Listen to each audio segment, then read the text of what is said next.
इस वीडियो में मैं आपको बताऊंगी कि मुर्गी के पंजे साफ़ करने का इंतहाई आसान तरीका और उसको पकाने का तरीका, शोरबे वाला और ग्रेवी वाला। तो वीडियो के आखिर तक जुड़े रहिएगा। ओके, स्टार्ट करते हैं।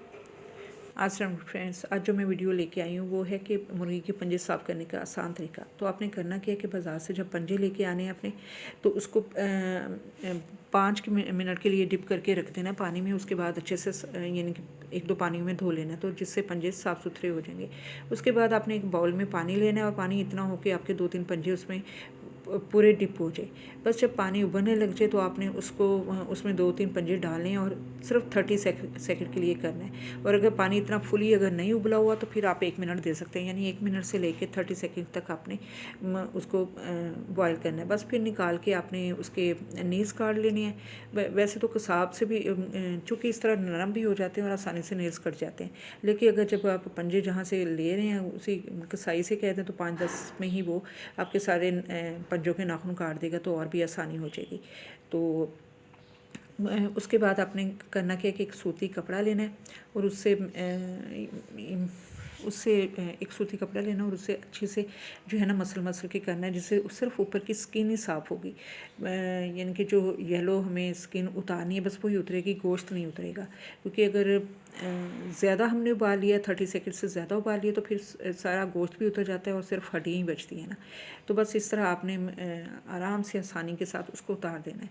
तो मैं तो ऐसा करती हूँ कि जब भी पंजे लेके आती हूँ तो उसी दिन साफ़ करके रख लेती हूँ, फ्रीज़ कर लेती हूँ, जब पकाने हो तो पका लेती हूँ, तो ज़्यादा आसानी हो जाती है। और ये है कि उसके फ़ायदे भी बेहद फ़ायदे हैं। पंजों को ज़रूर इस्तेमाल करना चाहिए। ये घुटने की ग्रीस जो ख़त्म हो जाती है उसके लिए बहुत फ़ायदेमंद। वैसे भी जो बकरे के पाँव के फ़ायदे होते हैं उतने ही फ़ायदे इसके होते हैं। तो इसको ज़रूर इस्तेमाल करें आप, अपनी यानी रूटीन में रखें। हफ़्ता 10 दिन के बाद एक बार ज़रूर पकाएं, तो इंशाल्लाह यानी बहुत फ़ायदे ही हैं इसके, नुकसान कोई नहीं। तो सालन बनाने के लिए हमें चाहिए एक दरमियानी साइज़ का प्याज, 3-4 टमाटर, हरी मिर्चें और लहसुन अदरक का पेस्ट और साथ धनिया और हरी मिर्चें। तो इसको यानी कि जितने भी पंजे हैं उसमें आपने जो है ना कि 2-3 गिलास पानी के डाल देने, जिस तरह गोश्त में डालते हैं गलने के लिए थोड़ा ना 15-20 मिनट हमने गलाना है, इसलिए पानी डालना है। मैंने चूँकि इसकी यखनी भी निकालनी थी पीने के लिए, इस वजह से मैंने जो है इसमें थोड़ा पानी ज़्यादा डाला है। तो उसमें प्याज, मोटा प्याज काट देना है और ये लहसुन अदरक का पेस्ट डाला। इसमें फिर हम टमाटर ऐड कर लेंगे। मोटी बस करने हैं, 2-2 पीसेस में कर लें ताकि इसका छिलका उतारने में भी आपको आसानी हो। बस उसके बाद मैंने नमक डाला था हस्बे ज़ायक़ा, और जो है ये हल्दी डाली और काली मिर्चें। जो है मैंने इसमें सुर्ख मिर्च नहीं डाली क्योंकि मुझे जो है यखनी चाहिए थी, तो इस वजह से मैंने इसको फिर काली मिर्ची डाली है। अब हम इसको यानी कि हिला के पकने के लिए रख देंगे। तकरीबन 15-20 मिनट के बाद मैंने इसकी जो है यखनी निकाल ली है।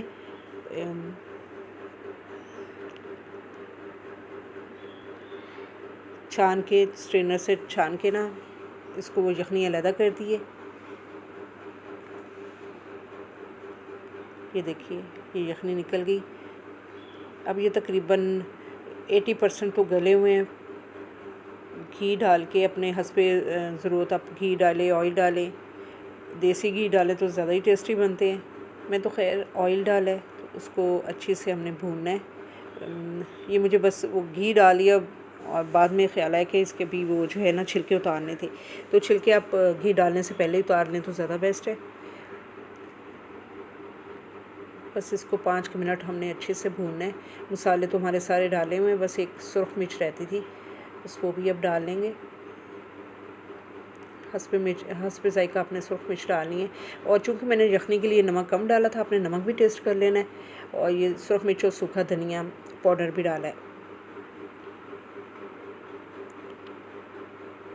प्याज टमाटर सारे वैसे भी मैश हो जाते हैं अच्छे से इसमें ना। इसको 2-4 मिनट ये सुर्ख मिर्च और धनिया डाल के भूनने हैं।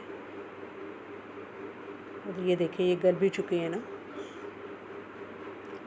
उसके बाद हमने इस पर यखनी डालनी है। अच्छा, अगर आपने ग्रेवी वाले बनाने हैं तो यही इतना ही पानी काफ़ी है, इतनी यखनी काफ़ी है। आप यानी दरमियानी आंच पे कर सकते हैं, लेकिन चूँकि मैंने शोरबा बनाना था, मुझे शोरबा बहुत पसंद है, इसलिए मैंने इसमें थोड़ा सा पानी और ऐड कर लिया। बस अब इसको 5-10 मिनट के लिए रखेंगे। ऑलमोस्ट हमारे पक तो चुके हैं, बस 5 मिनट के बाद जितना शोरबा मुझे चाहिए उतना बन गया है। बस अब मैं इसमें गरम मसाला ऐड करूँगी, और जो है ना इस गरम मसाला डाला है, और अब इसमें हरी मिर्चें और धनिया डाल के 1 मिनट